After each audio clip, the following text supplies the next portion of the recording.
একটা জিনিস কি জানো তো, ভালোবাসার মানুষরা ছেড়ে চলে যাওয়ার সময় কখনোই কিন্তু নিজের মুখে বলে না সে আর থাকতে চায় না, সে ছেড়ে চলে যাবে। বরং সে বেশ কিছু আচরণ করে, যেটা দেখে তোমাকে বুঝে নিতে হবে তোমার ভালোবাসার মানুষটা আর তোমার সঙ্গে থাকতে চাইছে না। যেমন ধরো, যে মানুষটা তোমাকে বারবার বলে আমার মানসিক শান্তির প্রয়োজন, আমি তোমার কাছে শান্তিতে নেই, সেই মানুষটাকে কখনো ধরে রাখতে চেষ্টা করো না।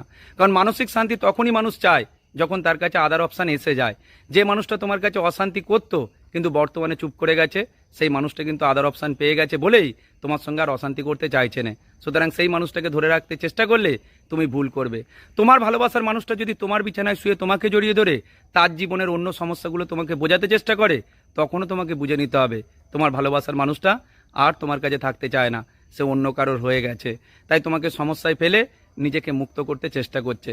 তাই ভালোবাসার মানুষ যদি স্বেচ্ছায় তোমার কাছে থাকে, তাকে ধরে রাখো। জোর করে কখনো ভালোবাসার মানুষকে ধরে রাখতে চেষ্টা করো না, তাহলে জীবনটা শেষ হয়ে যাবে। এটাই সত্য। ভালো থাকবেন প্রত্যেকে।